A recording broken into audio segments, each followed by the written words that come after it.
안녕하십니까, 이승 원장입니다. 저한테 치료하러 오시는 분들이 진액이 많이 고갈되고 살면서 몸을 좀 바닥을 드러내고 이렇게 오세요. 보면 진이 다 빠졌다, 살면서 힘들어서 이제 증상들도 힘들고 내 몸에 더 이상 힘이 남아있지 않다, 이런 말씀들을 하시는데 몸을 어떻게 써야 되는지 생각을 좀 하고 써야 됩니다. 제가 그래서 어떻게 좀 이해를 시켜드릴까, 이런 분들한테 그래서 비유를 들어서 설명하면 좋지 않을까 생각해서 배터리에 비유를 해서 한번 설명해 보겠습니다. 우리가 전자기기든 스마트폰이든 사용할 때 배터리 사용 규칙이 뭐죠? 완전 방전을 시키면 안 좋아요. 맨 마지막에 한 30% 정도는 남겨둬야 됩니다. 이게 왜 그러냐면 이 30%는 배터리의 성능을 유지하는데 필요한 부분이에요. 그래서 여기는 좀 안 건드리고 요 안에서 충전 방전을 하는 게 좋다. 전기차든 스마트폰이든 보통 그렇죠. 사람도 마찬가지예요. 내 몸에 에너지원이라고 할 수 있는 진액이 이렇게 몸에 담겨 있다고 생각을 해봅시다. 그러면 평상시에는 이렇게 많이 사용을 해도 다시 이렇게 충전이 돼서 채워져요. 그런데 아주 중요한 내 몸의 밑바닥을 좀 끌어다 썼어. 30% 밑바닥을 갖다가 쓴단 말이에요. 그러면 이 밑으로 떨어지잖아요. 그러면 이거는 내가 잠을 잘 자고 운동을 하고 좋은 걸 먹어도 이거는 회복이 잘 안 돼요. 한 요 정도 우리가 한 42%까지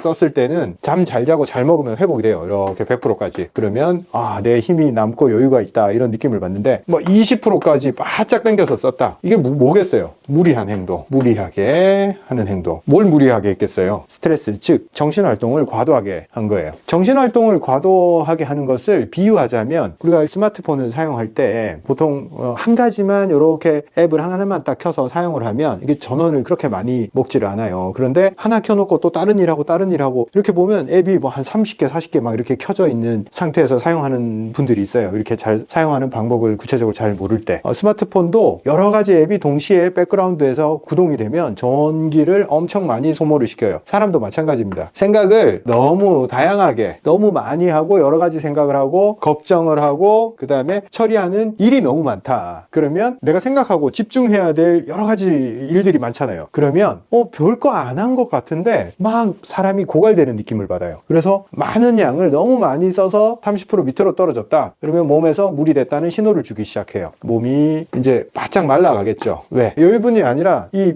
비상 상황에 쓰는 아주 좋은 것까지 써버렸기 때문에 여유분이 없어지니까 건조감이 생기고 몸에 힘이 빠지고 잠이 안 오고 그리고 심장의 능력이 떨어지고 체력이 막 고갈되는 느낌을 받게 됩니다. 이게 무리한 행동 중에 또 그런 게 있어요. 불규칙한 생활. 이 몸이 만약에 배터리로 치면 어떤 예측 가능한 방향으로 몸을 쓰면 충전을 잘 해냅니다. 그런데 불규칙한 생활 뭐겠어요? 식사를 불규칙하게 하고 그 다음에 수면을 불규칙하게 하고 그리고 운동을 너무 과도하게 한다거나 이렇게 했을 때 사용 패턴이 불규칙하게 사용하면 배터리의 사용 패턴이 무너져요. 그래서 배터리를 한꺼번에 소모를 많이 했다가 너무 과방전시켰다가 과충전했다가 이렇게 된단 말이에요. 내가 고갈이 되고 배터리가 너무 부족한 것 같아서 그제서야 이제 뭘 챙겨 먹어야겠다 하면서 막 식사 막 불규칙하게 살다가 주말 하루 그냥 채워야겠다는 생각으로 과식을 한단 말이에요. 이게 제대로 좋은 걸 안 먹다가 갑자기 과식을 하면 이 배터리는 고장이 납니다. 충전 성능이 떨어져요. 과충전이 되고 다음에 성능이 떨어져서 더 빨리 배터리가 닳거나 다음에 충전하면 충전이 잘 안 돼요. 이게 습관화가 돼버리면 내 신체의 충전 능력을 고장을 낸다. 그리고 우리가 몸을 충전하는 가장 중요한 수단이 뭡니까? 바로 잠입니다. 잠자는 동안에는 신체의 모든 이 사용하는 부분을 줄여요. 스마트폰도 마찬가지겠죠. 좋은 충전 방식이란 사용을 줄인 상태에서 계속 지속적인 전기가 들어와서 천천히 사용하지 않을 때 충전하는 거. 그래서 밤에 급속 충전이 아니라 천천히 충전했을 때 배터리의 성능이 오래오래 잘 사용할 수 있습니다. 급속 충전 많이 하면 성능 떨어지는 거 아시죠? 근데 몸도 마찬가지입니다. 밤에 충분한 수면을 취하면 밤중에는 모든 기관들이 작동을 안 하잖아요. 최소한의 작동을 합니다. 심장도 마찬가지로 심장은 낮에는 60배, 70배 이렇게 뛰지만 이렇게 밤에는 천천히 뛰면서 활동량을 줄여요. 간이든 뭐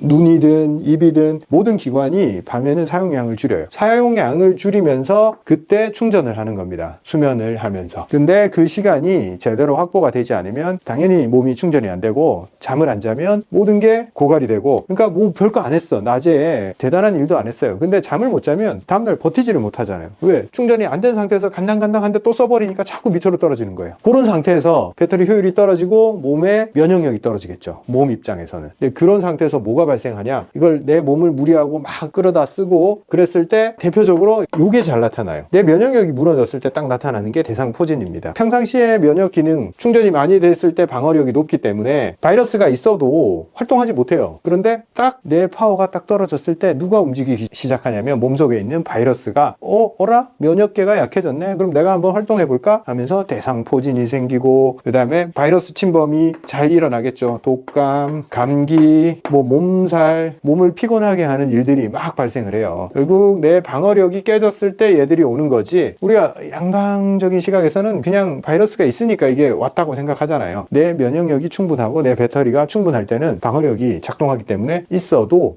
얘들이 크게 이제 침범할 수는 없는데 이 대상포진을 보면 이 사람의 나이에 따라서 얼마나 이 배터리를 썼느냐 이게 드러납니다. 이게 대상포진이 딱 이제 발생하는 그 기준이 이제 50대부터 딱 발생을 하기 시작해요. 그 밑에 세대에서는 거의 많이 발생 안 해요. 뭐 40대도 엄청 무리하면 이제 대상포진이 막 생기는데 50대, 60대 집중적으로 생기죠. 그때가 배터리가 고갈되는 시점이다. 왜냐? 몸은 조금씩 이제 고갈돼 가는데 몸을 사용하는 방식은 아직도 젊은 줄 알고 막 쓰거든요. 그럼 빨리 고갈되겠죠. 배터리의 성능을 잘 유지시키듯이 우리 몸도 굉장히 아껴 쓰고 오래 써야 돼요. 조심스럽게. 그런데 그 문제가 생기고 나서야 그때 대응을 하잖아요. 왜냐하면 그전엔 잘 몰라요. 근데 배터리도 마찬가지예요. 잘 될 때는 야, 내 폰 쌩쌩한데? 그러다가 요즘은 그래도 성능들이 많이 좋아져서 한 2년쯤 되면 갑자기 배터리가 빨리 닳기 시작하죠. 사람 몸도 마찬가지예요. 사람들의 노화도 배터리랑 마찬가지예요. 성능 저하가 서서히 일어나지 않아요. 어느 순간 갑자기 일어나요. 우리가 노화가 되면 신체 기능이 이렇게 떨어질 것 같잖아요. 근데 제가 관찰을 해보면 이렇게 유지되다가 갑자기 이렇게 떨어질 때가 있어요. 그리고 또 서서히 떨어지다가 또 갑자기 이렇게 떨어질 때가 있어요. 이런 식으로 급격히 떨어지는 구간들이 있습니다. 이거는 환자들도 그렇고 제 관찰의 결과도 그렇습니다. 노화가 계단식으로 일어난다. 이 계단이 주로 어떨 때 일어나냐면 배터리로 치면 방전을 시켰을 때, 몸으로 치면 진액을 고갈을 시켰을 때, 이때 아주 중요한 내 몸의 충전 능력을 상실을 해요. 그래서 배터리를 다시 충전하고 몸의 진액을 다시 채워내는 능력이 이때 많이 손상이 됩니다. 그래서 이런 상태를 한번 겪고 나면 요 이전의 상태로 잘 못 돌아간다, 예전만 같지 않다 이렇게 표현을 하고 이대로 또 흘러가다가 또 계기가 있으면 또 떨어지고 이런 식으로 된다는 거죠. 그럴 때 눈치를 잘 채고 빨리빨리 복구시키고 문제의 원인을 찾아서 그 행동을 바꿔야 됩니다. 그러면 이런 상태에서 배터리와 마찬가지로 내 몸을 어떻게 관리를 해야 되냐? 이 배터리 관리하듯이 똑같이 관리하면 됩니다. 급속 충전으로 갑자기 뭔가 과식이나 무리한 운동을 해서 내 몸을 일으켜 세운다 이런 식으로 접근하면 꼭 고장이 나요. 그게 아니고 천천히 내 생활에 충전 행위들이 녹아나야 됩니다. 충분한 수면, 그리고 내 뇌를 과도하게 사용하는 그 많은 생각들, 이런 걸 줄여야지 내 이 소모량, 방전량 요걸 줄일 수가 있어요. 배터리 말했죠, 아까 여러 가지 기능들을 동시에 구현하면 배터리가 빨리 닳고 성능 저하가 심하게 일어난다고. 사용할 때 한 가지씩 사용해야 된다. 머리도 마찬가지예요. 얘를 동시에 여러 가지 걱정거리를 동시에 가지고 있으면 빨리 소모가 됩니다. 진액을 확 빨아들여 버려요. 그래서 걱정을 하더라도 한 가지만 하고 길게 하지 않고 좀 단순하게 살고, 뇌를 사용하는 방법도 이렇게 연습을 해야 됩니다. 과방전시키면 못 버텨요, 몸이.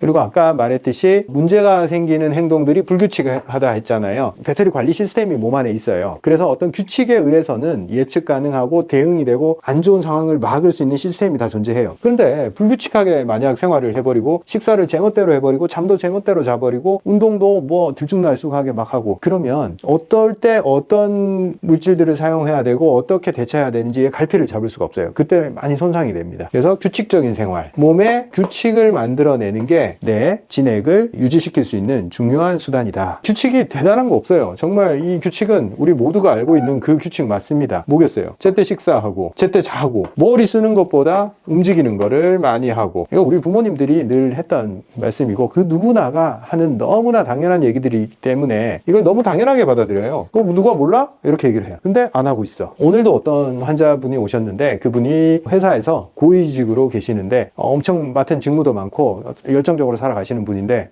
일을 많이 하고 그러니까 본인은 평생 운동의 필요성을 못 느꼈대요. 뭐 그렇게 아프지도 않고 괜찮았는데 딱 60대가 되면서부터 지금까지 너무 치열하게 살았던 거예요. 그래서 드디어 이제 그 고갈된 결과물들이 막 나타나기 시작하는 거예요. 눈이 침침해지고 입이 마르고 잠이 안 오고 심장이 두근거리고 지쳤다는 신호를 계속 보내는데 운동도 안 하고 이제 그분은 주변에 이렇게 물어보니까 그 신경과 정신신경과 가서 약 먹으면 그 우울증도 좀 나아지고 공황장애도 나아진다는 얘기를 듣고 이제 슬슬 약을 먹기 시작하는 거예요. 몇 년째 약을 먹었는데 처음에는 듣다가 역시나 한 2년 지나가니까 약이 안 들어서 약의 강도를 높이게 된 거죠. 그러다가 이제 저를 알게 돼서 도움을 받기 위해 왔다 이렇게 말씀을 하시더라고요. 모르고 고갈시킨 거죠. 자기가 아직도 튼튼하고 계속 뺏을 게 있다고 생각했던 거죠. 충전 행위는 하지 않고 계속 무리하게 빼서 쓰는 행위만 계속 해왔던 거죠. 자, 결론을 말씀드리겠습니다. 우리한테 주어진 배터리는 단 하나뿐입니다. 우리 배터리 잘못 사용했다고 해서 배터리를 갈아 낄 수 없어요. 단 한 번 주어진 삶이고 단 한 번밖에 사용할 수 없는 배터리입니다. 이걸 어떻게 사용할까는 그 몸 주인한테 달려 있는 거죠. 좋은 사용 규칙에 의해서 이걸 손상시키지 않고 오래 사용하는 거, 그게 문제가 생기기 전에 해야 될 행동이라고 봅니다. 자, 여러분도 나는 배터리를 몇 프로까지 땡겨 쓰고 있냐, 힘들 때 그 부분을 한번 생각을 해보시고 나의 배터리의 안전선은 어디일까? 이 이상은 뺐으면 안 된다. 그 선이 어딘지를 딱 정확히 아시고 그 선을 넘지 말아야 됩니다. 뭔가 돈을 더 벌기 위해서 아니면 가족들을 위해서 뭔가 희생을 하잖아요. 그래서 더 좋은 결과가 있을 것 같지만 돌아오는 것은 굉장히 안 좋은 결과가 돌아오기 때문에 돈도 의미가 없어지고 가족 관계도 문제가 생기게 됩니다. 이걸 뺏어서 좋은 결과를 볼 수가 없어요. 그래서 신호가 왔을 때 딱 인지하시고 그 선을 넘지 말아야 됩니다. 제가 예전에 이 말씀을 드린 적이 있죠. 몸에 문제가 생겼을 때 기, 혈, 수, 이 세 가지를 잘 벗어나지를 않는다. 기가 뭐냐, 혈이 뭐냐, 수가 뭐냐 라고 말씀을 드렸는데 먼저 혈이 제일 빨리 와닿을 거예요. 그냥 혈액이에요. 혈액. 우리 몸의 혈액. 모든 신체 활동에 기관으로 전달해주는 영양소를 전달해주고 산소를 전달해주고 그리고 물질을 저장하고 누구나 혈액이 뭔지는 알죠. 한의학적으로도 혈은 혈액이에요. 똑같은 거예요. 혈액이 조직까지 도달해서 물질로 쓰일 때 그리고 분비액으로 분비가 될 때 우리가 침이나 소화액이나 췌장액이나 모든 분비액, 땀샘, 샘 조직에서 분비되는 모든 것 그리고 세포를 둘러싸고 있는 세포액, 한마디로 몸에 있는 수분 중에 혈액을 뺀 나머지 모든 수분을 수, 다른 말로 하면 진액이라고 합니다. 그리고 기는 말씀드렸죠. 우리 몸의 에너지, 기관으로 따지면 근육. 우리가 일반적으로 기가 있다 없다, 기가 세다 기가 약하다 그런 말을 쓸 때 에너지가 있다 없다 혹은 근육의 힘이 강하다 약하다, 기는 거의 이런 의미로 이해를 하시면 좋습니다. 치료적인 측면에서 제가 오늘 기 얘기를 할 건데 치료를 할 때 있어서 기가 약해지고 허약해진 사람들, 자, 기가 허약해졌어. 뭐 단순해. 기가 허약해진 상태는 첫째로 배가 안 고파, 위장이 이렇게 활발하게 안 움직이고 위장에 있어야 될 우리가 강인한 에너지, 혈류순환, 위의 움직임, 위의 근육 이게 약해졌기 때문에 위가 활성도가 낮아서 배가 안 고파요. 그러니까 소식을 하겠죠. 배가 안 고프고 힘이 없으니까 과식을 못 해요. 그래서 소식을 하고, 그리고 소식을 했으니까 체중이 많이 안 나가고, 체중이 많이 안 나간다는 것은 혈액이 많지 않다, 피도 부족해요. 그러니까 저혈압, 기가 허한 결과물로 모든 게 허약하고 결국 혈액도 부족한 상태, 혈허. 기가 없는 사람이 혈액이 충만한 경우가 없어요. 그래서 기가 허약한 사람은 혈액이 허한 것을 동반하지만 우리가 치료를 할 때 혈을 보충해주는 그런 약제를 이 사람한테는 못 씁니다. 쓰면 소화가 안 돼요. 그렇기 때문에 이런 사람들은 기가 허약하기 때문에 기를 도와주는 그런 약제들을 사용하겠죠. 제가 대표적으로 말했던 게 환기가 근육의 수축력을 높여주고 늘어진 근육, 이완된 조직들을 이렇게 수축시키고 압력을 위로 모아주는 그런 역할을 해요. 그래서 이렇게 쭉 오니어르게처럼 늘어졌던 사람이 환기를 먹으면 이렇게 빠져나가는 걸 막아주면서 기운이 이렇게 상승하는 방향으로 이 상승 기운을 좀 만들어줍니다. 환기랑 세트로 잘 들어가는 게 인삼이겠죠. 만약 이 환기와 인삼 세트를 이 기가 허하지 않는 사람들, 이건 기가 허한 사람인데 이 반대인 사람들, 맨날 과식하고 체중이 많이 나가고 고혈압이고 혈액이 끈적끈적하고 혈액 양이 많고 몸이 막 부어있는 사람, 그런 사람들이 먹으면 어떻게 되냐면 열이 뜨기 시작해요. 압력이 몰려서 막 답답해지고 가슴이 두근거리고 불편해지는 현상이 생깁니다. 이게 기가 허약해져서 긴 시간이 흘러간 사람들은 굉장히 많은 것들이 약해져 있어요. 저는 이렇게 표현해요. 이런 분들은 몸 안에 불씨가 약해졌다. 불씨가 뭐예요? 불을 일으켜 세우는 요 조그만 불, 요게 강력한 사람들은 조금만 연료를 주면 이게 불이 확 타올라요. 그런데 불씨가 너무 허약해지고 약해진 사람들은 후 불어버리면 꺼져버려요. 촛불이나 라이터 불처럼 후 하면 꺼지는 그런 약한 불의 상태가 되어 있기 때문에 몸의 온도가 굉장히 낮아요. 체온 자체가 낮고 추위를 많이 타고 뱃속이 차갑기 때문에 차가운 음식을 먹으면 소화를 못하겠죠. 당연히 소화를 못하고, 소화를 못했으니까 소화를 못한 게 뭘로 나오겠어요? 설사. 맨날 설사를 해요. 온도가 약해가지고 뭘 먹으면 설사하겠어요? 소화하기 어려운 거. 소화하기 어려운 게 뭐겠어요? 날 것, 돼지고기, 기름 많은 거, 그 다음에 회 이런 거, 과일, 채소 이런 거 먹으면 한번 익히지 않았기 때문에 설사를 확 해버립니다. 그래서 이런 분들이 막 이런 음식이 나는 안 맞아 하고 막 가리는데, 안 그래도 소화력이 떨어지고 먹을 게 없는데 음식을 막 가려버리니까 점점 야위고 먹는 음식에 대한 적응력이 점점 떨어지는 거예요. 사실 그렇게 하면 안 됩니다. 이제 한방에서도 너무 체질식을 강요하거나 이런 사람들이 설사하니까 이런 거 먹으면 안 돼, 너 체질에 안 맞아 이렇게 하는데, 실질적으로 이분들한테 그렇게 해버리면 정말 허약해져요. 더 허약해져요. 그래서 저 같은 경우에는 어떻게 하냐, 익히지 않았으니까 익혀 먹자, 뭐라도 조금이라도 더 먹자, 익혀서 먹으면 설사를 안 해요. 이 분들은 이렇게 불씨가 약해져 있기 때문에 이 불씨를 꺼트리면 큰일 납니다. 그냥 완전히 몸이 체온을 만들어낼 수 없을 정도로 심각하게 약해지고 소화력도 극도로 약해져요. 요 조그만 불씨를 어떻게 살릴까, 이 고민을 해야 됩니다. 우리 생각해 보자고요. 이렇게 조그만 불씨가 꺼질랑 말랑 하고 있어. 그럴 때 어떻게 해줘야 돼요? 커다란 장작 가져와서 이렇게 턱 얹어 놓으면 이 불씨가 장작에 들러붙어서 이렇게 활활 타오를까요? 불은 타기 위해서 산소가 필요해 하면서 후 불어가지고 이렇게 바람을 확 넣어주면 이 불이 활활 타오를까요? 작은 불씨, 힘이 약해진 불씨는 그렇게 다룰 수가 없어요. 아주 야들야들한 종이, 나뭇잎 이런 거, 바스락바스락 하는 거, 이런 거 주면서 요거라도 좀 태워봐, 지금 힘이 약하니까. 그리고 점점 힘이 커진 불이 되면 장작도 태울 수 있을 거야 하면서 순서에 맞게 자그마한 태우기 쉬운 것부터 줘야 됩니다. 비유하자면 그런 건데, 음식으로 따졌을 때 갑자기 소화력이 조금 좋아졌어. 이런 허약한 사람들도 소화가 갑자기 잘 될 때가 있어요. 그럴 때 야, 이제 내가 못 먹었던 거 이제 보상을 해야지 하면서 갑자기 뷔페 가서 이거 허겁지겁 막 먹는단 말이에요. 그러면 이제 불씨가 꺼지는 거예요. 그 다음날부터는 아무것도 못 먹는 상태가 되는 거예요. 몇 날 며칠 죽을 먹어야 돼. 그래서 조금 소화력이 좋아졌다 하더라도 내 선을 넘어서면 안 됩니다. 내가 처리할 수 없는 장작 같은 소화 안 되는 이런 헤비한 음식들, 이런 게 절대 들어와서는 안 되고, 양도 소화가 잘 될 때도 선을 지켜야 됩니다. 그 이상 넘어가는 것은 불을 약화시킬 우려가 있습니다. 그리고 아까 제가 비유했듯이 바람을 이렇게 불어넣는다, 불꽃이 살아나게. 그것도 운동으로 표현할 수 있어요. 산소를 공급하는 거, 불씨가 살아나게. 혈액순환을 시키고, 운동은 내 몸에 혈액이 빨리빨리 돌면서 내 몸의 에너지 대사를 높이는 역할을 하잖아요. 기가 다 빠져서 너무 약해진 사람이 운동을 한번 해서 복구를 해보겠다. 제가 운동 좋다라는 말을 자주 하는데 본인 상태를 잘 파악할 수 있어야 돼요. 기가 너무 허약해서 내 몸 전체가 무력화되고 근육이 다 빠진 사람이 제가 운동하라고 한다고 뭐 먹는 것도 부실한데 그렇게 갖다 다 써버리면 기가 더 빠져버려요. 내 상황에 맞게 내가 지금 그 강한 바람을 견딜 수 있는 불씨인지, 아니면 살살 후후 이렇게 조심스럽게 불어야 되는 불씨인지 본인 스스로가 판단할 수 있어야 됩니다. 그래서 처음에는 자기한테 맞는 그 정도의 운동을 하셔야 돼요. 살살 걸어보고 내 몸의 상태를 한번 살펴보는 거죠. 내가 피곤하게 느끼는지, 아니면 요 정도 운동을 했을 때 기운이 나는지, 그거 가지고 평가하면 돼요. 근데 그게 그날 안 나타날 수도 있어요. 운동을 안 하다가 오늘 운동을 하니까 혈액순환이 좀 돼서 오늘은 조금 기분이 좋아, 날아갈 것 같아, 이런 느낌인데 다음날 돼봤을 때 평가를 해야 돼요. 기가 너무 빠진 사람은 다음날 막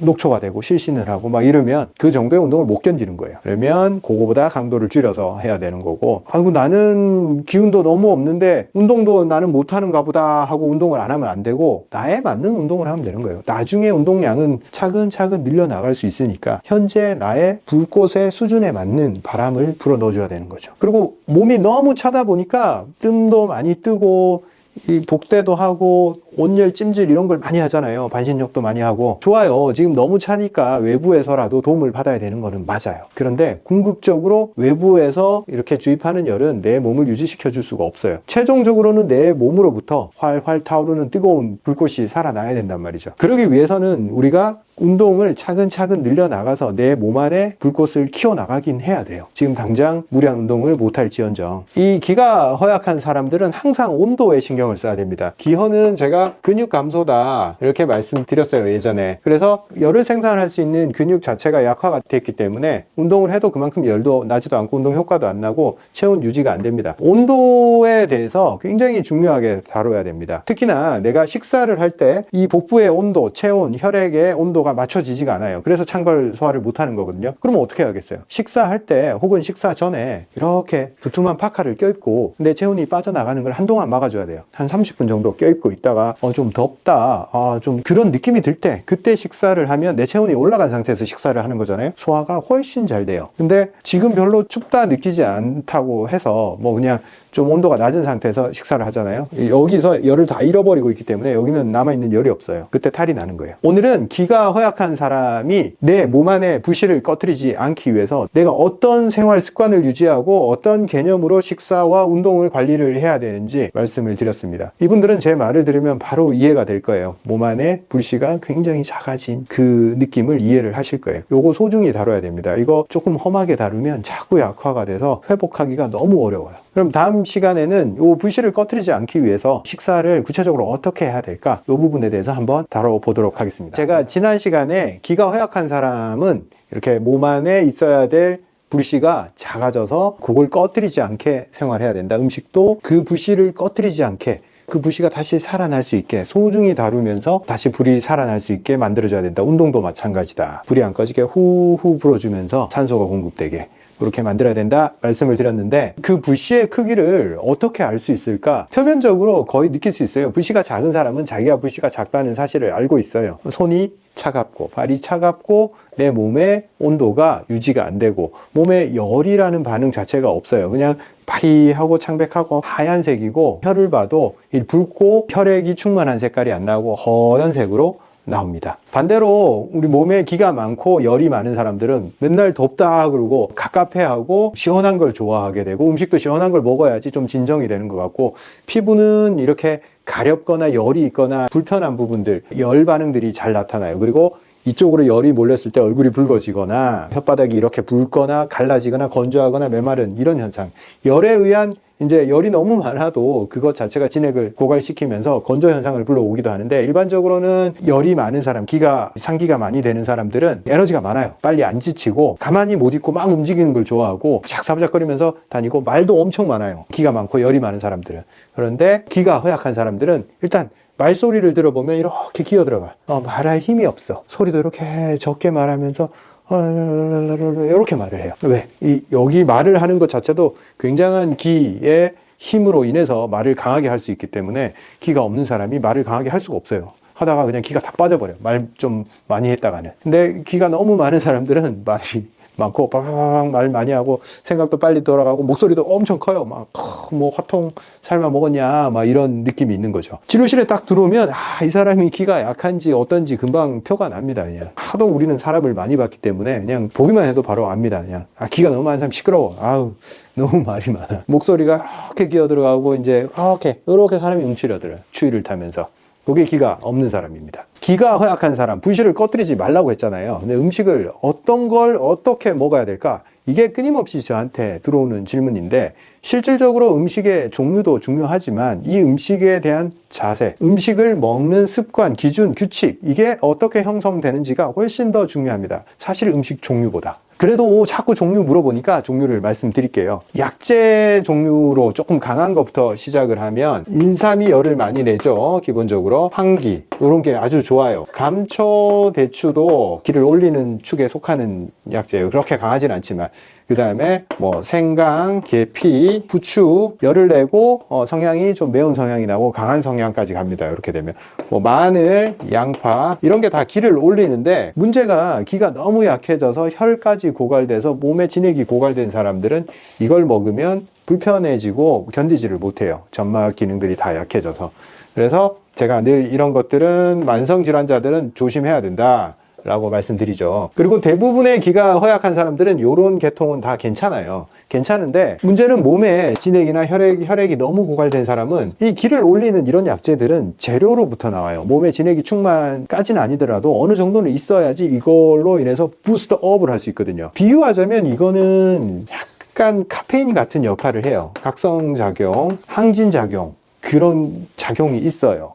그런데 카페인처럼 이렇게 부작용이나 불편한 감을 그렇게 많이 유발하지는 않는단 말이에요. 이런 거에 비해서 훨씬 긍정적이고 안전해요. 그래도 얘도 진액이 너무 고갈되면 뭘 빼서 쓸 재료가 있어야지, 연료가 있어야지 부스트 업을 하지. 얘 자체가 열과 에너지를 내는 게 아니에요. 얘는 무슨 재료가 있을 때 그걸 태워서 활성화시키는 그런 작용을 해요. 쉽게 얘기하면 연료는 따로 있어야 돼. 얘는 연료를 태우는 기화작용 그 자체예요. 그래서 진액이 너무 고갈된 사람이 이걸 먹으면 홀라당 빼서 써버리는 그런 결과가 나옵니다. 그래서 진액이 너무 고갈됐고 기가 너무 허약하면 이걸 사용할 때도 조심스럽게 사용해야 된다. 음식 중에는 어떤 게 있냐면 좀 성량이 차지 않고 소화가 쉬운 열을 좀 낼 수 있는 고기들, 대표적인 게 닭고기입니다. 이게 몸이 찬 사람한테 제일 편하게 작용을 해요. 그리고 계란은 어떻게 먹어도 다 좋은데 삶아서 먹어도 괜찮은데 삶아서 먹었을 때 이 노른자를 조심해야 돼요. 삶은 계란의 노른자를 기가 약한 사람들은 잘 처리하지를 못해요. 왜 그러냐면 기가 허약하고 이런 분들은 소화액이 되게 묽어요.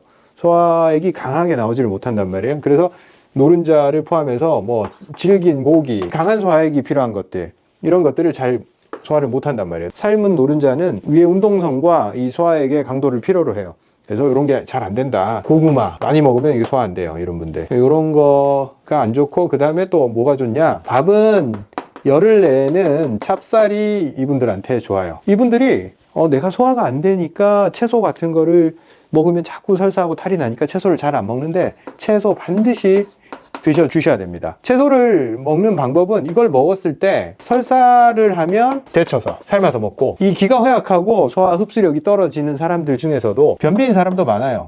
뭐 안에 진액이 많이 고갈돼서 변비인 경우도 많단 말이에요. 변비인 경우는 그냥 생으로 먹어도 돼요. 왜? 이 변비인 사람한테 설사는 조금 좋은 측면이 있거든요. 그런데 이것도 조심해야 될 게, 아무리 변비라도 허약한 사람들이 변비 쭉 하다가 설사 한번 쫙 하고 나면 확 고갈돼 버릴 수가 있어요. 그래서 자기의 상태에 맞춰서 생으로 먹어도 계속 변비 상태가 지속이 되는 사람은 굳이 안 데쳐 먹어도 상관이 없어요, 채소를. 그리고 채소하고 과일도 먹으면 잘 탈이 나니까 잘 안 먹는데, 저는 이런 분들은 과일을 익혀서 드시라. 익혀서 먹으면 괜찮아요. 과일을 익혀 먹는 습관이 안 돼 있어서 그렇지, 프라이팬에 이렇게 익혀서 먹어도 과일 꽤 맛있어요. 사과, 배 이런 것들 익혀 먹으면 꽤 맛있습니다.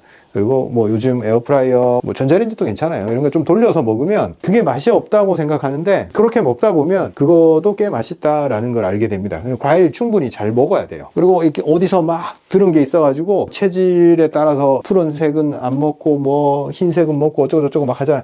그런 거 좀 따지지 마세요.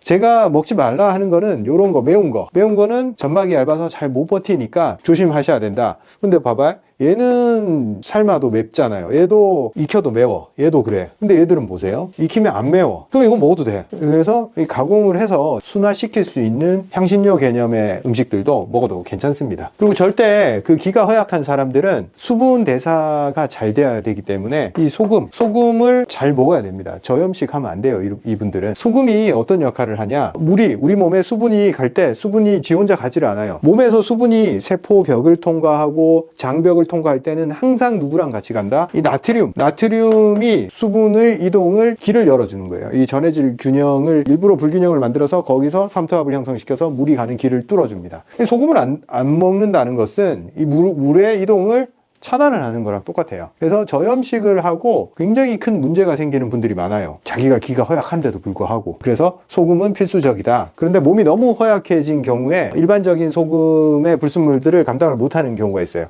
그럴 때 사용하는 게 용융소금. 아시는 분들은 아실 거예요. 천도시의 고온에서 소금을 용융하게 되면 이 소금이 NaCl이 원래 금속이에요. 상온에서는. 이 금속이 녹는 것과 같은 형태가 발생을 합니다. 소금이 물에 녹는 것은 이게 용해되는 거라고 하고 금속이 액체가 되는 것을 용융이라고 그래요. 그래서 용융소금을 만들게 되면 이 순수한 NaCl이 만들어지기 때문에 이 순수한 NaCl은 아까 물이 가는 길을 열어주는 데 있어서 너무 빠르게 잘 쓰인단 말이에요. 그리고 순수한 나트륨은 노폐물을 흡착하는 성향이 있어요. 소금은. 그래서 깨끗한 소금을 쓰고 싶은 사람들은 용융소금을 사용을 하시면 된다. 이게 체질 얘기를 내가 잘 안 하는데 자꾸 체질이라는 그 프레임에 갇힐 수가 있어서 제가 체질 얘기를 하면 환자들이 자꾸 나는 무슨 체질이야 라고 자기를 고정하려고 그래요. 고정이 안 되는 경우가 생각보다 많기 때문에 제가 가급적 그 체질 얘기를 안 하는데, 물론 이런 경우를 한방상식이 있는 분들은 잘 아시죠. 소음인으로 분류를 해요. 소음인들은 따뜻하고 달달하고 이렇게 부드러운 음식이 맞아요. 꿀, 영양분을 굉장히 안전하게 빠르게 흡수할 수 있는 방법이죠. 꿀이라든지 탄수화물 중에서는 감자도 괜찮아요. 근데 나이가 좀 많아지고 당뇨의 위험성이 있고 그런 경우는 탄수화물을 좀 제한하면서 채소류, 과일류 이런 것들을 점점점 늘려 나가야 돼요. 단백질 충분히 섭취를 해야 되고, 당의 위험성이 높으면 이런 것들을 줄여야 돼요. 꿀, 감자, 찹쌀 이런 것들은 줄이면서 다른 것들의 비중을 더 늘려가는 게 좋습니다. 결국 내 불씨가 약하고 소화할 수 있는 음식이 제한이 돼 있고 어떤 음식을 먹어서 문제가 생긴다 하더라도 음식의 종류, 가지수를 절대 줄이면 안 됩니다. 그 다양성이 높았을 때만이 내 몸의 부족한 부분을 채울 수 있기 때문에 어떻게 먹더라도 문제를 해결해서 데쳐서 먹고, 계란을 먹되 노른자 빼고 먹고, 이렇게 방법을 찾아서 가지수를 계속 유지해야 됩니다. 단백질을 어떻게 먹을까? 닭고기 먹고 계란 먹고 청국장, 낫또, 이게 어떤 사람한테는 맞고 어떤 사람한테는 안 맞고 막 그래요. 그래서 먹어보면서 나한테 자꾸 적응시키고 맞는지 확인하고 그러면서 가지수를 늘려 나가시면 됩니다. 자, 얘기하다가 너무 길어져서 제가 하고 싶었던 얘기 한 가지를 못했는데, 다음 시간에는 음식의 양, 이런 것들을 먹을 때 양을 어떻게 조정해야 되는지 그 부분에 대해서 다음 시간에 또 말씀을 드리도록 하겠습니다. 감사합니다.